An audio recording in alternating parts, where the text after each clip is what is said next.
ശ്രദ്ധിച്ചിട്ടുണ്ടോ? സ്വന്തം മാരീഡ് ലൈഫിൽ ഹാപ്പി അല്ലാത്ത ആളുകള് അവർക്ക് ചുറ്റുള്ള ആളുകളെ കല്യാണം കഴിക്കാൻ വേണ്ടി മോട്ടിവേറ്റ് ചെയ്യുന്നത്. ആരെങ്കിലും ഇപ്പൊ കല്യാണം വേണ്ടാന്ന് പറയുകയാണെങ്കിൽ, ഇപ്പൊ നിങ്ങൾക്ക് കല്യാണപ്രായം ആയില്ലേ, ഇപ്പൊ കല്യാണം കഴിച്ചിട്ടില്ലെങ്കിൽ നീ ഒരുപാട് റിഗ്രറ്റ് ചെയ്യേണ്ടി വരും, ഇത്തരത്തിലുള്ള കാര്യങ്ങളൊക്കെ പറഞ്ഞിട്ട് അവരെ ക്വസ്റ്റ്യനിങ് ചെയ്യുന്ന ആളുകളെ നമ്മൾ കണ്ടിട്ടുണ്ട്. ഇതിന്റെ റീസൺ എന്താണെന്ന് അറിയോ? ഒന്നാമത്തെ കാര്യം, അവർക്ക് ഉണ്ടാവുന്ന പെയിനിനെ നോർമലൈസ് ചെയ്യാൻ വേണ്ടിയിട്ടാണ്. സ്വന്തം മാരീഡ് ലൈഫിൽ ഹാപ്പി അല്ലാത്ത, മോശമായിട്ടുള്ള ഒരു മാരീഡ് ലൈഫിൽ സ്റ്റക്ക് ആയിട്ട് നിൽക്കുന്ന ആളുകൾക്ക് സിംഗിൾ ആയിട്ട് ഹാപ്പി ആയിട്ട് നടക്കുന്ന ആളുകളെ കാണുമ്പോൾ ഒരു അൺകംഫർട്ടബിൾ ഫീൽ ആണ് ഉണ്ടാവുക. അപ്പൊ ഇവരെങ്ങനെങ്കിലും മോട്ടിവേറ്റ് ചെയ്ത് കല്യാണം കഴിപ്പിച്ചു കഴിഞ്ഞാൽ ഈ പെയിനൊക്കെ നോർമലൈസ് ആവും എന്നൊരു തോട്ട് ഇവരുടെ മൈൻഡിൽ ഉണ്ടാവും.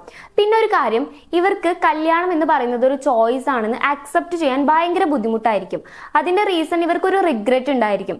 അവര് ഈ മാരേജ് ചെയ്യുന്ന സമയത്ത് എടുത്ത ഒരു ഡിസിഷൻ തെറ്റായിരുന്നു, ഇങ്ങനെ ചൂസ് ചെയ്യാനുള്ള ഒരു ഓപ്പർച്യൂണിറ്റി കിട്ടിയില്ലല്ലോ എന്നുള്ളൊരു റിഗ്രറ്റ് ഇവരുടെ മൈൻഡിൽ ഉണ്ടായിരിക്കും.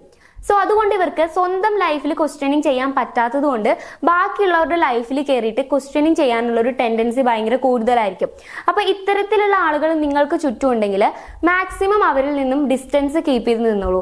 അതാണ് നിങ്ങളുടെ മെന്റൽ ഹെൽത്തിന് നല്ലത്. കൗൺസിലിംഗ് റിലേറ്റഡ് ആയിട്ടുള്ള എന്തെങ്കിലും സർവീസുകൾ നിങ്ങൾക്ക് ആവശ്യമാണെങ്കിൽ സ്ക്രീനിൽ കാണുന്ന നമ്പറിൽ നിങ്ങൾക്ക് കോൺടാക്ട് ചെയ്യാവുന്നതാണ്.